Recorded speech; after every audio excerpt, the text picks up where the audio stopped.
Welcome, dear friends, to a tale of love, resilience, and the unexpected twists of fate that can lead us to our true happiness. Enjoy the story.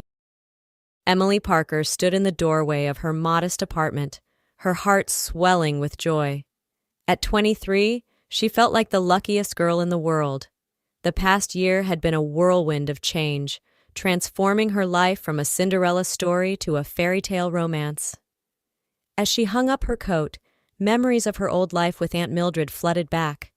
The tiny, cramped house where she'd spent her teenage years might as well have been on another planet now. "Emily!" Aunt Mildred's shrill voice echoed in her mind. "Those dishes won't wash themselves, and don't forget to weed the garden before dinner." Day after day, it had been the same routine. School, chores, more chores, and if she was lucky, a few precious moments to dream about escape. Aunt Mildred had taken her in after her parents died, but charity came with a steep price. But all that changed the day she met Jack. Jack Thompson was everything Emily had ever dreamed of in a man. Tall, with piercing blue eyes and a smile that could melt glaciers, he'd swept into her life like a knight in shining armor. Or in his case, a crisp business suit and a company car. Their eyes met across a crowded coffee shop, and it was like a scene from a movie. He'd approached her table, flashed that $1,000,000 smile, and said, "Is this seat taken, or has it been waiting for me all my life?" It was cheesy, sure, but to Emily, it was the most romantic thing she'd ever heard. Their whirlwind romance was the talk of the town. Fancy restaurants, moonlit walks in the park, stolen kisses under starry skies. For the first time in her life, Emily felt truly seen, truly appreciated. Then came the night that changed everything. "Move in with me," Jack had said, his eyes intense in the candlelight of his luxurious apartment. "I want to wake up to your beautiful face every morning." Emily's heart had soared, even as a tiny voice in the back of her mind whispered, "But why not ask you to marry him?" She'd silenced that voice quickly. After all, this was the 21st century. Living together before marriage was normal, right? And surely a proposal would come soon enough. The day she left Aunt Mildred's was both terrifying and exhilarating. As she packed her meager belongings, her aunt's bitter words cut through the air. "You ungrateful little tramp," Mildred had screeched. "Running off with the first man who looks your way. Don't come crawling back when he throws you out." Emily had paused at the door, a retort on her lips. But in the end, she'd simply walked out, Jack's hand warm and reassuring in hers. Now, as she stood in their shared apartment, Emily felt like she was living a dream.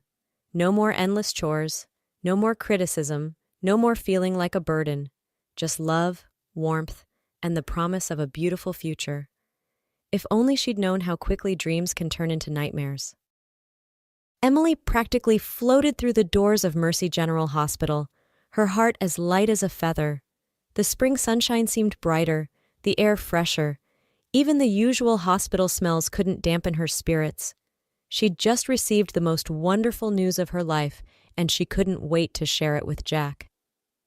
"Twins," she whispered to herself, her hand instinctively moving to her still flat stomach. "We're having twins." As she made her way home, Emily's mind raced with visions of the future. A boy and a girl, perhaps? Or two little girls with Jack's striking blue eyes? She imagined nursery colors, tiny clothes, the sound of baby giggles filling their apartment. "Jack's going to be over the moon," she thought, a giddy smile spreading across her face. The elevator ride to their fifth-floor apartment seemed to take forever. Emily's fingers tapped an impatient rhythm on her purse, eager to burst through the door and share her joy. As she turned her key in the lock, a strange sensation washed over her. The apartment felt different. There was a scent in the air, familiar yet out of place. It took her a moment to place it, the perfume Jack had given her for Christmas, the one she rarely wore because it gave her a headache. "That's odd," Emily murmured, setting down her purse. "I don't remember putting that on today." Then she heard it, a muffled sound coming from the bedroom. Her first thought was burglars, and fear gripped her heart. But burglars wouldn't be in the bedroom in the middle of the day, would they? With trembling hands, Emily picked up an umbrella from the stand by the door. She crept towards the bedroom, her heart pounding so loudly she was sure it would give her away. The sounds grew clearer as she approached, rhythmic creaking, breathless gasps. A cold dread settled in the pit of her stomach, but she couldn't stop herself. She had to know. Emily threw open the bedroom door, and her world shattered. There, tangled in the sheets of their bed, the bed they shared, the bed where she'd hoped to tell him about their babies, was Jack. And he wasn't alone. The woman with him was everything Emily wasn't. Tall, model-esque, with long blonde hair splayed across the pillows. They broke apart at Emily's entrance, the woman letting out a startled shriek and pulling the sheets up to cover herself. But it was Jack's reaction that truly broke Emily's heart. There was no shock in his eyes, no guilt, not even a hint of embarrassment. He simply sat up, ran a hand through his tousled hair, and fixed Emily with a cool stare. "Well," he said, his voice maddeningly calm, "I guess the cat's out of the bag." Emily stood frozen, the umbrella slipping from her numb fingers. "Jack," she whispered. "How could you?" He shrugged, reaching for his discarded shirt. "It is what it is, Emily. We had fun, but let's be real, this was never going to last forever." But I'm... Emily's voice caught in her throat. How could she tell him about the babies now? Jack misinterpreted her stammering. "Look, you're a sweet girl, Emily, but did you really think a guy like me was going to settle down with someone like you? This thing with Veronica?" He gestured to the blonde, who was now hastily pulling on her clothes. "It's been going on for months. I just didn't know how to break it to you." Each word was a dagger in Emily's heart. Months? While she'd been planning their future, dreaming of their life together, he'd been... She couldn't even finish the thought. "I think it's best if you leave," Jack continued, his tone businesslike.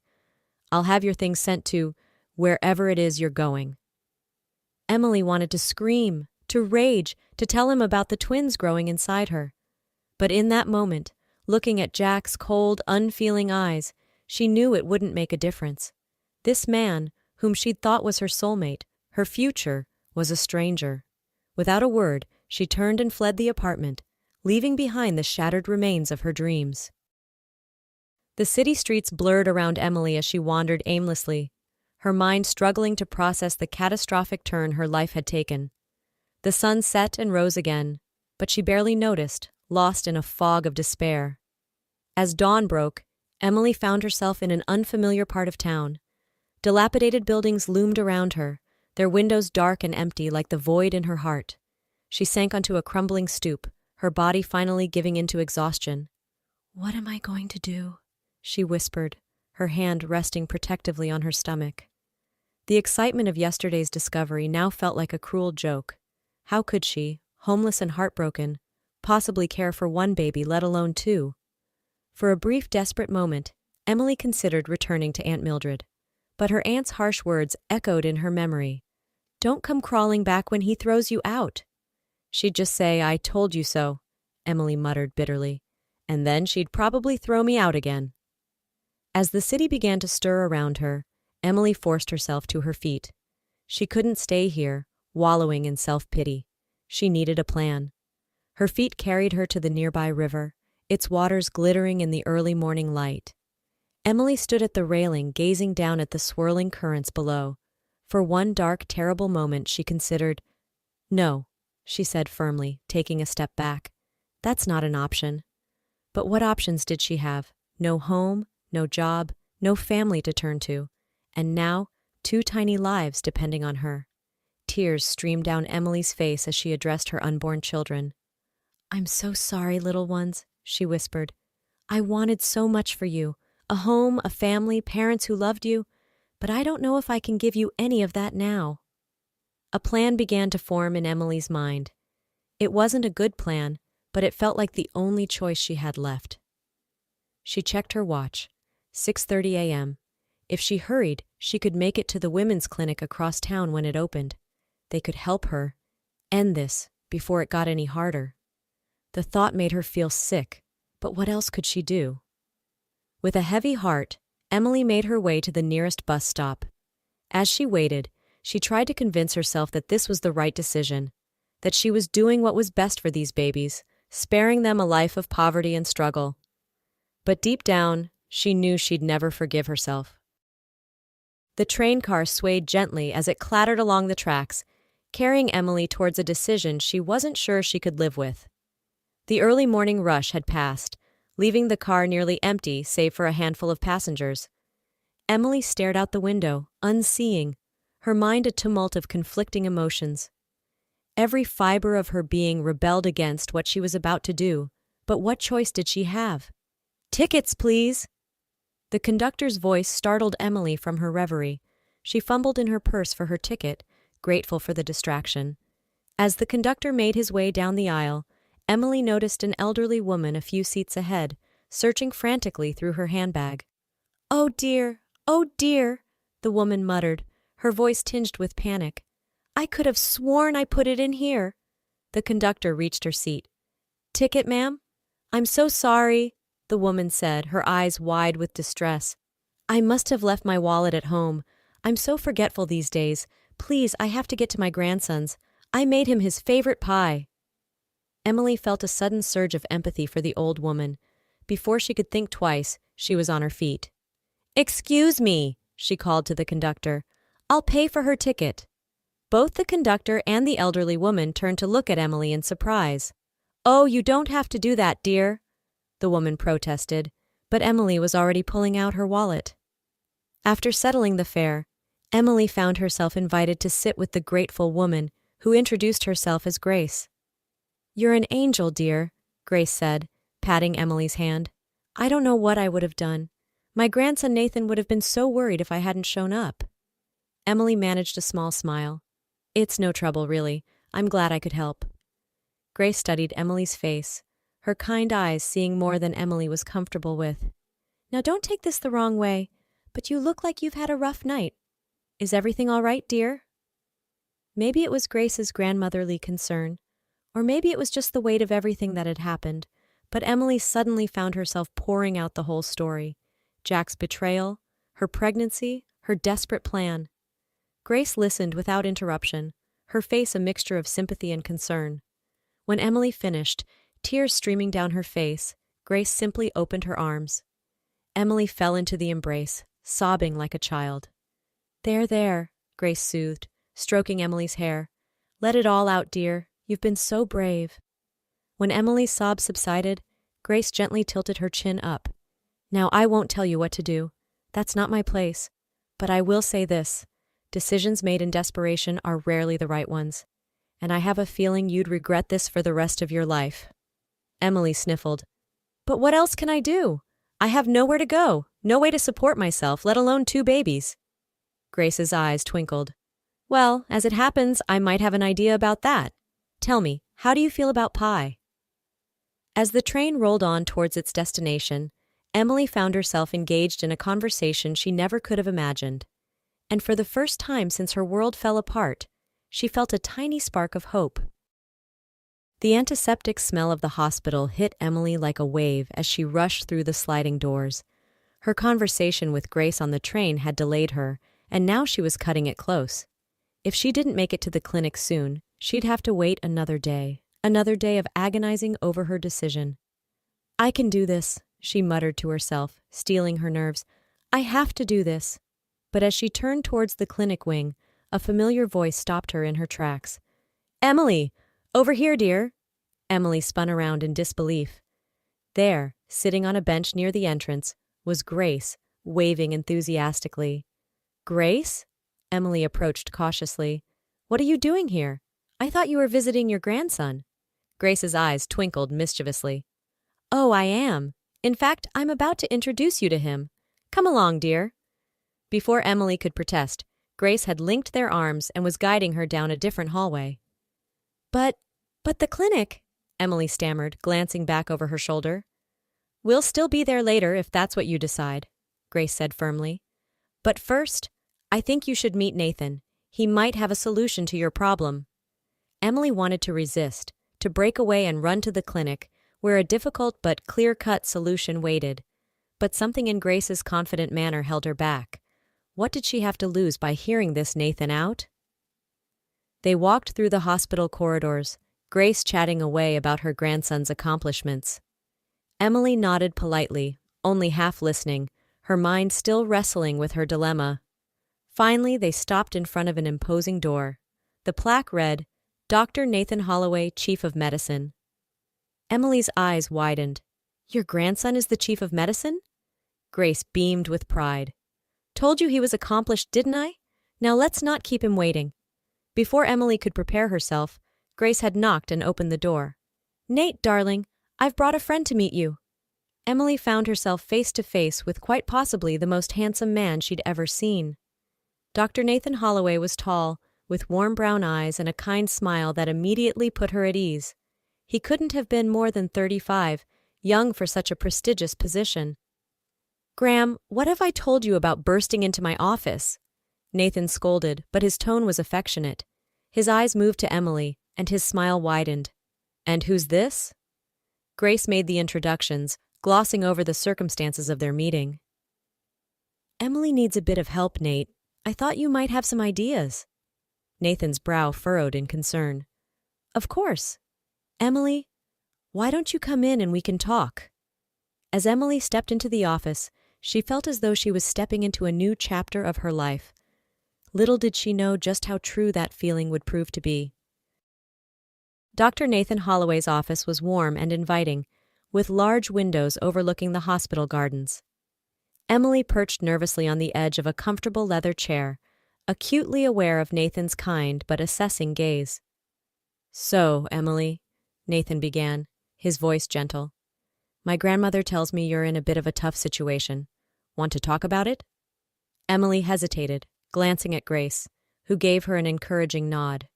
Taking a deep breath, she began to explain her situation, the betrayal, the pregnancy, her homelessness, and the desperate decision that had brought her to the hospital that day. As she spoke, Nathan's expression shifted from concern to empathy. When she finished, he leaned forward, his hands clasped on the desk. Emily, I can't imagine how difficult this must be for you, he said softly, but I think I might have a proposition that could help. Emily's heart skipped a beat. A proposition?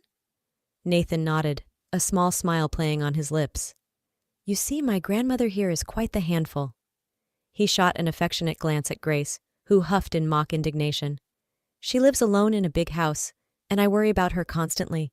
She's always zipping across town to bring me pies or check on me at work. Nathan Holloway, I am perfectly capable of taking care of myself, Grace interjected. Of course you are, Graham, Nathan placated before turning back to Emily. The thing is, I've been trying to convince her to get a live-in companion for years, but she's stubborn as a mule. I prefer strong-willed, Grace muttered. Nathan chuckled. The point is, Emily, I think this could be a solution for both of you. You need a place to stay and support during your pregnancy. My grandmother needs company and someone to keep an eye on her. What do you say to becoming her live-in companion? Emily's mouth fell open in shock. Me? But you don't even know me. I could be anyone. Nonsense, Grace chimed in. I'm an excellent judge of character, and you, my dear, have a good heart. I knew it the moment you offered to pay for my ticket. But I don't have any experience as a caregiver, Emily protested weakly. Nathan waved his hand dismissively. Graham doesn't need a nurse, just a friend, someone to share meals with, to make sure she doesn't overexert herself. In return, you'd have a roof over your head, meals, and a support system for you and your babies. Emily's head was spinning. It seemed too good to be true. I don't know what to say. Say yes, Grace exclaimed, reaching over to squeeze Emily's hand. Oh, please say yes. We'll have such fun together. Emily looked from Grace's eager face to Nathan's kind, encouraging smile. For the first time in days, she felt a glimmer of hope. Okay, she said, her voice barely above a whisper. Then stronger. Yes, I'd like that very much. Grace clapped her hands in delight while Nathan's smile widened. Excellent, he said, standing up. Why don't we head over to Graham's house now? You can see the place and we can get you settled in. As they left the office, Emily caught a glimpse of the women's clinic down the hall. The sight that had filled her with dread just an hour ago now seemed like a distant memory. She sent up a silent prayer of thanks for the twist of fate that had brought Grace into her life. Little did she know, this was just the beginning of the changes coming her way. The weeks that followed were a whirlwind of activity and adjustment for Emily. Grace's home, a charming Victorian in a quiet neighborhood, was worlds away from the cramped apartment she'd shared with Jack or the oppressive atmosphere of her aunt's house. At first, Emily felt like an imposter, waiting for someone to realize she didn't belong in this warm, welcoming environment. But Grace's infectious enthusiasm and genuine kindness soon put her at ease. Their days fell into a comfortable routine. Mornings were spent in the kitchen, where Grace insisted on teaching Emily all her secret recipes. "Every young woman should know how to make a proper pie crust," Grace declared one day, flour dusting her cheeks. "It's a life skill, mark my words." Emily found herself laughing more than she had in years. "I'm pretty sure modern life skills are more about coding than cooking, Grace." "Pish-posh," Grace retorted, waving a rolling pin. "You can't comfort a broken heart with a computer program, but a warm apple pie? That's medicine for the soul." Afternoons were for rest and hobbies. Grace introduced Emily to the joys of gardening, and soon the backyard was bursting with colorful flowers and a small vegetable patch.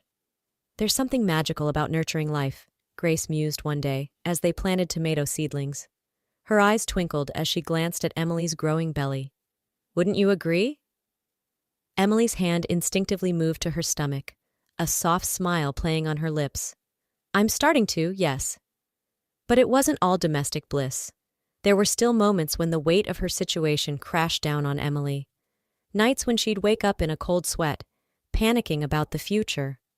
How would she support 2 children on her own? What if there were complications with the pregnancy? It was during one of these moments of doubt that Nathan proved his worth beyond just being Grace's grandson. Emily had been quieter than usual at dinner, pushing food around her plate. After Grace had gone to bed, Nathan found Emily sitting on the porch swing, staring into the darkness. "Penny for your thoughts?" he asked, settling beside her. Emily sighed. "I was just thinking, what happens after the babies are born? I can't impose on Grace forever. I need to find a job, a place of my own, but who's going to hire a single mother with newborn twins?" Nathan was quiet for a moment, then said, "You know, the hospital is always looking for administrative staff. It's not glamorous work, but it's stable, has good benefits, and there's an on-site daycare." Emily turned to him, hope blooming in her chest. "Really? You think they'd hire me?" Nathan's smile was warm in the dim porch light. "I think you'd be a great addition to the team. And, well, it wouldn't hurt to have a glowing recommendation from the chief of medicine." Impulsively, Emily threw her arms around Nathan in a tight hug. "Thank you," she whispered, tears pricking her eyes. "For everything." If the hug lasted a moment longer than strictly necessary, neither of them mentioned it. The next big hurdle came when Emily realized she needed to collect her things from Jack's apartment. The thought of facing him again made her stomach churn, but Nathan insisted on accompanying her. "You don't have to do this alone," he said firmly. Jack's face when he opened the door to find Emily standing there with the handsome doctor was priceless. His eyes widened as they took in Emily's obvious pregnancy. "Emily, what are you doing here?" Jack stammered. Emily squared her shoulders. "I've come for my things, Jack. This is Dr. Holloway. He's here to help me move." Jack's gaze darted between Emily and Nathan, confusion and a hint of jealousy in his eyes. "Your things. Right, of course. And you're pregnant?" "Yes," Emily said simply. She didn't owe him any further explanation. As they packed up Emily's belongings, she could feel Jack's eyes on her. Finally, as they were about to leave, he blurted out, "Is it mine?" Emily paused at the door, turning to face her ex. For a moment, she considered telling him about the twins, about the life he'd thrown away. But looking at him now, she realized something. He didn't matter anymore. "No, Jack," she said, her voice steady. "They're mine." With that, she walked out of the apartment and out of her old life, Nathan by her side, ready to face whatever came next. The delivery room was a flurry of activity. Emily's labor had started unexpectedly, 2 weeks before her due date. Grace was there, holding her hand and murmuring words of encouragement, while Nathan Nathan had surprised everyone, including himself, by insisting on being present for the birth. "I'm a doctor, for heaven's sake," he'd declared when the nurse had tried to usher him out. "I've seen plenty of deliveries." But as Emily's screams reached a crescendo and the first baby crowned, Nathan found himself feeling decidedly undoctor-like. His face had gone pale, and he gripped Emily's other hand so tightly it was hard to tell who was supporting whom. "You're doing great, Emily," he managed to croak out. "Just a little more." With a final, mighty push, Emily brought her first daughter into the world. The room filled with the sound of a newborn's cry, strong and healthy. "It's a girl," the doctor announced, holding up the squirming, red-faced infant. Tears streamed down Emily's face as she reached for her daughter. But there was no time to rest. The second baby was coming. Several intense minutes later, a second cry joined the first. "Another girl!" the doctor beamed. As the nurses cleaned and wrapped the babies, Emily lay back, exhausted but radiant. Grace was openly weeping with joy, while Nathan couldn't take his eyes off Emily and the two tiny bundles now nestled in her arms. "They're perfect," Emily whispered, her voice filled with awe. "Absolutely perfect." Nathan nodded, unable to speak past the lump in his throat. In that moment, looking at Emily and her daughters, he knew his life would never be the same. Hours later, after Emily had rested and the excitement had died down, Nathan returned to her room. Grace had gone home to prepare for the baby's arrival, leaving the new mother alone with her thoughts. "How are you feeling?" Nathan asked softly, taking a seat beside the bed. Emily smiled tiredly. "Sore, exhausted, terrified, blissfully happy. I think I'm feeling every emotion possible all at once." Nathan chuckled. "That sounds about right for a new mother." He paused, seeming to gather his courage. "Emily, there's something I need to tell you." Emily's heart skipped a beat. Over the past months, she and Nathan had grown close, very close, but neither had dared to put a name to the feelings growing between them. "What is it?" she asked, her voice barely above a whisper. Nathan took a deep breath. "I've been talking to Graham, and she seems to think, well, she's got this idea in her head that that we should—" Emily couldn't help but smile at his uncharacteristic fumbling. "Spit it out, Dr. Holloway." "Marry me," Nathan blurted out. Then, realizing how that sounded, he backpedaled quickly. "I mean, not because Graham said so. I mean, yes, she thinks we should. But that's not why I'm asking. I'm asking because I love you, Emily. I love you and those little girls in there. I know it might seem fast, and I know you've been hurt before, but I promise you, if you'll have me, I'll spend the rest of my life making you happy." Emily was stunned into silence. Of all the ways she'd imagined this day going, this was never a scenario she'd considered. "Nathan," she began slowly, "are you sure? I mean, I come with a lot of baggage now. 2 babies, a broken heart, not exactly a catch." Nathan's eyes were fierce as he took her hand. "You're not baggage, Emily. You're a gift, the best gift I've ever received. And those babies? They're a bonus. A beautiful, crying, diaper-filling bonus that I would be honored to help you raise." Tears welled up in Emily's eyes. "But what about your career? Surely the chief of medicine can't be saddled with an instant family." "Saddled?" Nathan scoffed. "Emily, you and the girls wouldn't be holding me back. You'd be giving me something to come home to, something to work for, a family of my own." Emily's heart felt like it might burst. She thought about the journey that had brought her here, the pain, the fear, the unexpected kindness of strangers that had become family. "Yes," she whispered, then louder, "Yes, Nathan, I'll marry you." Nathan's face split into a grin so wide it looked like it might break his face.